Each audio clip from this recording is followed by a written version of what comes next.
So, I have something to announce in this video, first thing.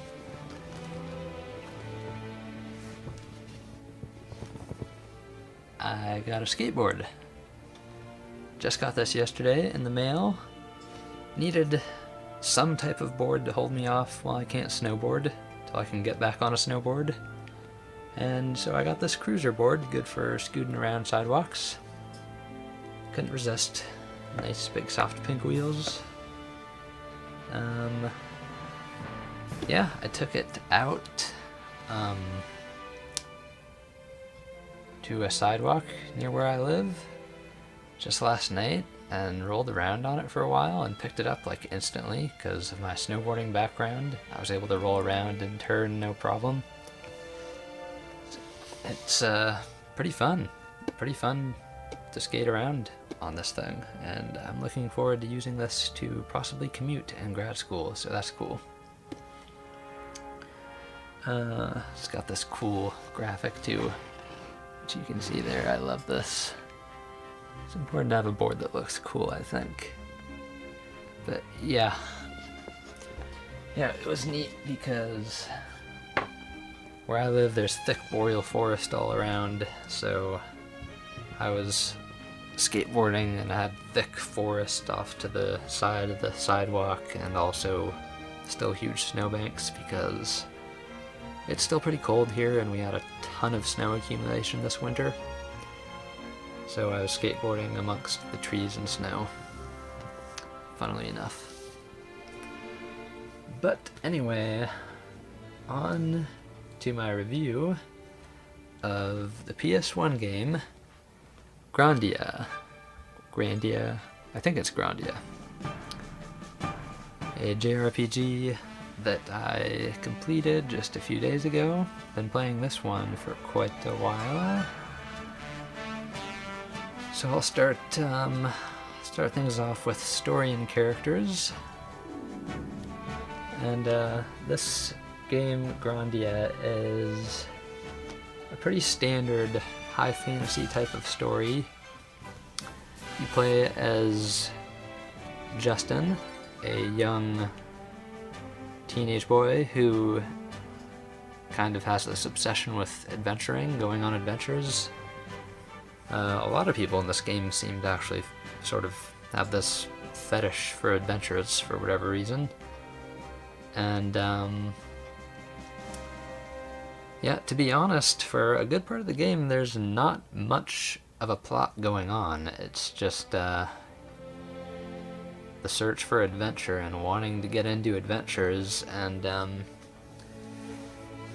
plot does develop later in the game, and it becomes more, more of a conflict, and more objectives start to develop. But it takes a while. And once the conflict does, reveal itself, you realize that it's a pretty standard, pretty typical, stereotypical fantasy story. So, overall, it was nothing that blew me away. If you've played a lot of RPGs, you've seen stories like this before. And you end up doing pretty predictable things for the good of the world. World saving, basically. To tell a little more about Justin, though, since he is the main character that you'll be getting to know the best of all the characters in the game, there's nothing remarkable, no remarkable features about him, I would say, but he was a very likable character, I'll say that. Just very good-natured, had a good sense of humor, pretty bright personality, fairly outgoing.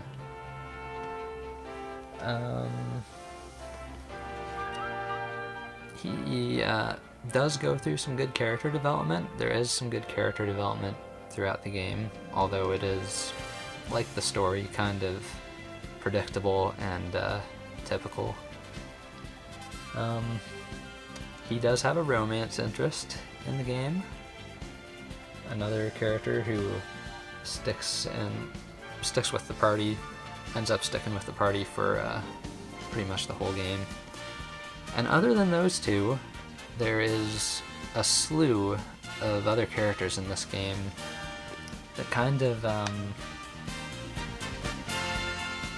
just come and go from your party. And this was one problem I had with the overall cast of characters in this game.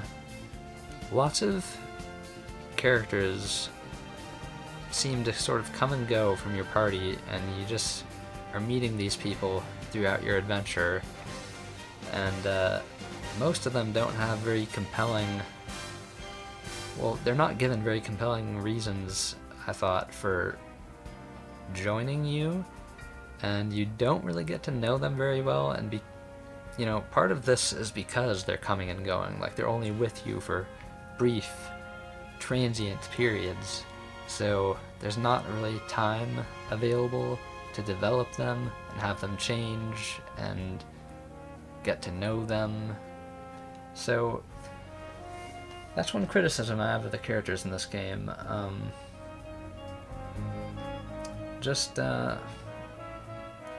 Other than your main one or two characters, there's nothing very interesting about the other characters because you just don't get a chance to know them well enough, and they don't develop really. They're pretty static from beginning to end.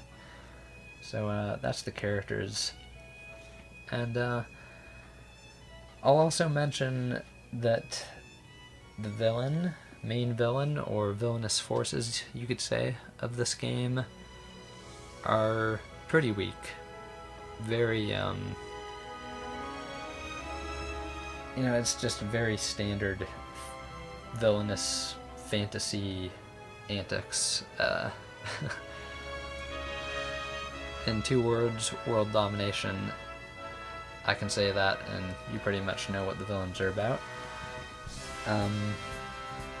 Also, I thought there were some holes in the thinking and motives of the main villain, like some things he says are just, they frankly just do not, well, they contradict each other. He contradicts his own goals, basically, a few times, and that's pretty bad when his goals are pretty predictable and lame to begin with, so there's that. But anyway, this is a rated E game. It's rated E for everyone, so I mean, you can't really expect quite as much complexity from the story or the characters as you can from your average teen rated game, I think. Like, I've definitely noticed teen rated JRPGs definitely have, in general, more mature stories, whereas this feels like it's a little more kid oriented. Definitely more kid oriented, actually, I should say. But that's the story and the characters. Next I will get into gameplay. And the gameplay of Grandia, it boils down to a very simple formula. You're essentially doing 2 things. You're progressing through the story, which involves going to towns, talking to NPCs who progress the story, learning about the game world through these cutscenes with all these characters that play out. And other than that, you're pretty much always exploring dungeons and getting into battles. And the battle system in this game, so it is turn-based, but it is a little unorthodox in that the battle mechanics involve something called IP gauge, and IP gauge, which stands for initiative points, I think. And basically what happens in the battles, to give a rundown of the battle system, is for one thing, on the dungeons, in these locations you're exploring, you're going around them with a top-down perspective, and enemies will be on the field. You can run into them, or they will run into you. If they catch you, the battle will start, and you'll still have a top-down perspective, but you'll get to select actions, and this little IP gauge will be at the bottom of the screen, and you and everyone else on the field, allies and enemies alike, will have little symbols on this gauge that are constantly cycling across it, and when they reach the end of it, they perform an action that you've selected. And yeah, basically it's just all the characters in the battle cycling through this gauge. Every once in a while it stops and you get to select an action for your party member whose turn it is, and you can attack, do magic, there's skill abilities involving your weapons, and yeah, so you don't do anything in real time, but it is turn-based. It's just that the turns are not precisely defined because everything is in relation to this IP gauge that is constantly cycling, and it's not a definite situation of your turn, enemy turn, because all sorts of things that can happen to disrupt the IP gauge progression of a certain character. If you attack an enemy, that'll actually cause them to pause on the IP gauge, and in that way you can rack up a whole bunch of attacks on an enemy and cause their actions to slow down, because your character's gonna attack them one after the other, and their IP gauge will they'll just almost come to a stop on it, and you can definitely take advantage of that. But they can take advantage of you too. Your enemies can take advantage of you too by doing that. So you gotta watch out. The battle system works really well, I have to say, and I can't think of too many other games that use a system like this. And the way you level up your abilities is very deep and works well with this system, because essentially you can level up your weapon abilities as well as your magic, and you do it in a very intuitive way just by using said weapon or magic spell. And the more you use them, the more they level up, and eventually your skills with certain types of weapons or magic will just increase, level up, and you'll eventually be able to unlock new abilities doing that. Now, a few bad things I have to say about the system, however, are slowness in general. Lots of things are slow. For one thing, leveling up is slow in this game. It takes a long time to level up. It takes a long time to level up your abilities or magic. And the battles themselves, unfortunately, are dreadfully slow. This is one of the slower PS1 battle systems I've come across, unfortunately, and it is a problem that I've noticed in a few JRPGs, especially on the PS1, those earlier games. Some of them just have kind of clunky battle systems that take a long time to get to the point of going through a battle and ending it. And part of it is unavoidable due to the nature of this battle system, because having the IP gauge constantly start and stop, and having your battle animations play out, that is an inherently slow process in this game. But additionally, and this is something that could have been avoided, getting into and out of the battles, it is painfully slow. Takes several seconds for a battle to start up, and the end of the battle is especially bad because I want to say there are about 3 different screens that have to be cycled through at the end of the battle. A couple different ones for just tallying up the experience points, because there are lots of different types of experience points in this game, as I mentioned, for abilities, magic, and whatnot.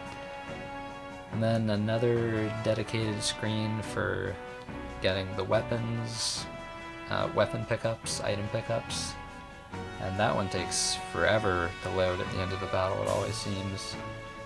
So basically, it's a gigantic pain to get in and out of battles in this game, and every time I was going through an area, I would kind of dread the battles with monsters for this reason, and didn't want to engage in them. But I did eventually have to engage in them more, because as you get later on in the game, grinding becomes something you have to do. You can't really avoid it at the end of the game. Like, for the majority of the early part of the game, you don't have to grind too much, and you can get through most of the battles, boss battles included, without too much trouble.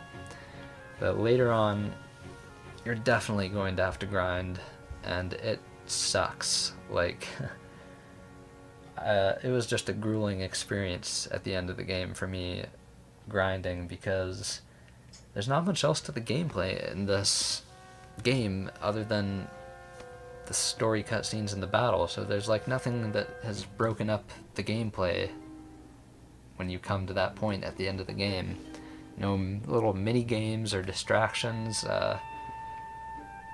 So basically, I came to the end of the game, and I want to say I was like 50 hours in around this time that I was having to start grinding, and I had to tack on like another 20 hours. This was a 72-hour game for me, so that grinding at the end in the last few dungeons was just not fun at all. I did not enjoy it.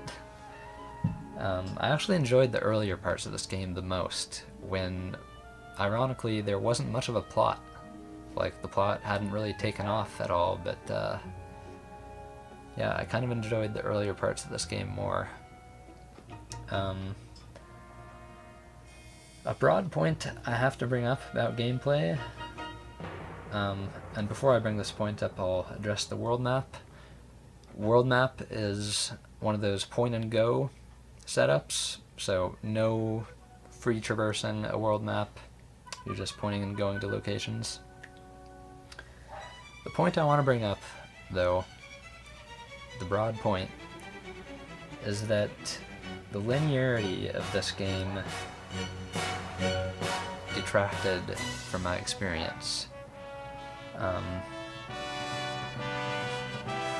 On this world map in this game, you can typically go to a few locations at any one time, but what happens as you go through the story is that you never at any one time get access to very many locations, because you kind of move on to a different region of the game world where you have a limited selection of places you can go.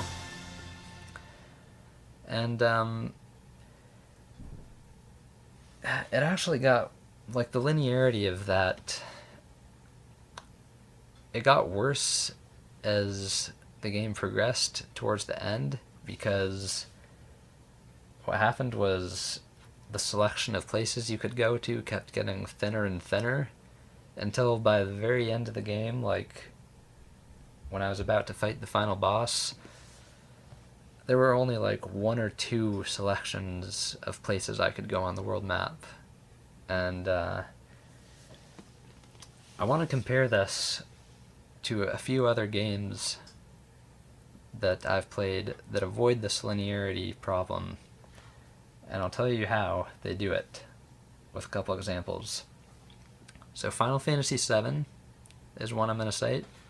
Golden Sun: The Lost Age is another I'm going to cite. These are 2 of my favorite games of all time. And in both of them, as you go through the game, you're getting more access to more places, like you're constantly opening up more of the game world and getting more ways to travel in the game world. And by the end of the game, when you're about to fight the final boss, you find yourself having the entire game world open to you to explore and go anywhere, do anything you want, and explore all sorts of things that you didn't have access to in the beginning and earlier stages of the game. Final Fantasy VII especially, I mean, you've got that gigantic game world that you can just go and do a bunch of things in and explore areas you never got a chance to explore before you face the final boss. And so basically in those games, it's a situation where as you progress through the story, you're getting more broad in where you can go.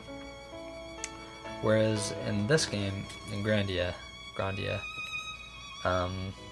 it's the inverse. It's the exact opposite. So as you get further along in the story, what's happening is this. You're getting funneled to this really narrow point where you can't do anything else. You can't go anywhere else hardly. And it just felt like you were being herded along this corridor that just got narrower and narrower as the game went on, and it was not very fun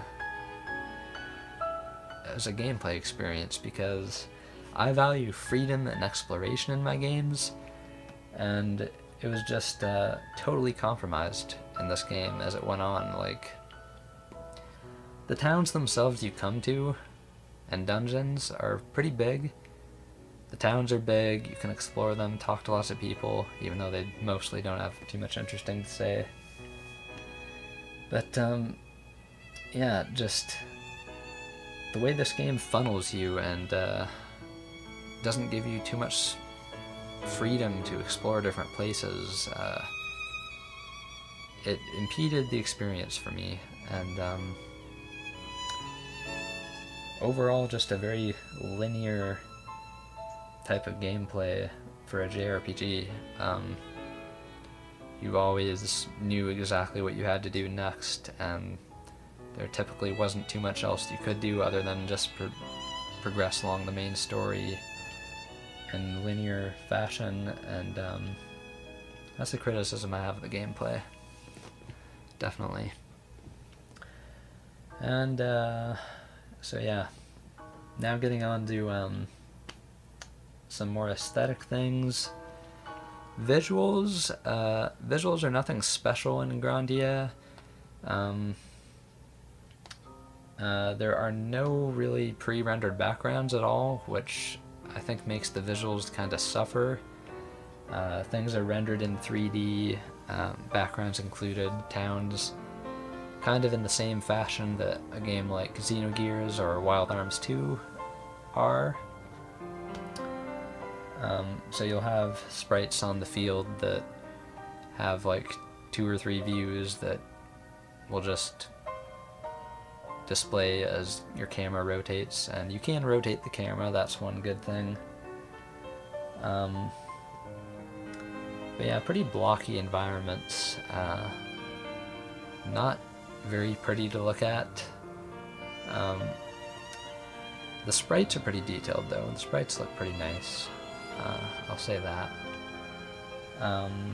Another thing I'll say though, one thing that is pretty good is this game has some cutscenes that have like a mix of CG and a little animation thrown in, and those cutscenes are not very dense. There aren't too many of them, and they're pretty short when they show up, but when they do show up, they're pretty mind-blowing, pretty beautiful to look at. Like, it's stuff on par with what you see in the cutscenes of a game like Final Fantasy VII or 8.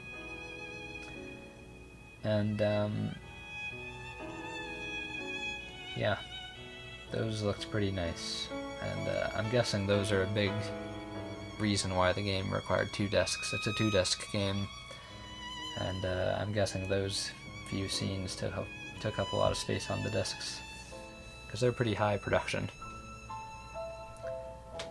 I'll next get into the audio.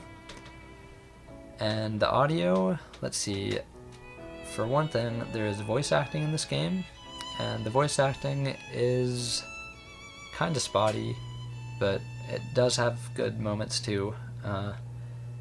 I would say the core characters of the game, like Justin, the main character, and a few of his close friends who are main characters, are voiced pretty well. Like, they have voices that fit them well, and generally it's good voice acting. But also I'll add that there are a few characters, at least one or two, that had very flat performances for voice acting,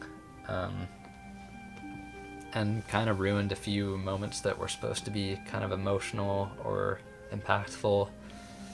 The voice acting for one or two characters was just, yeah, just kind of awkward and flat, I'll say. But, you know, by PS1 JRPG standards, it wasn't bad. It was just pretty cool, I thought, to still have voice acting at all in a JRPG from this era, because it's not that common.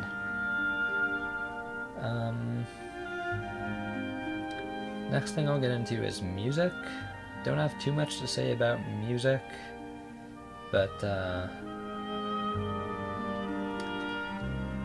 I don't know what it is about games and anime of the fantasy genre from about the late 90s or so, but they all seem to have this quality about the music where they'll use really lush, just beautiful orchestral music, like full orchestral strings and flutes and horns and all of that. And I don't know what it is about that era of games and anime, but I swear late 90s stuff, the high fantasy stuff from the late 90s, it always has excellent, just dreamlike, professional sounding orchestral soundtracks.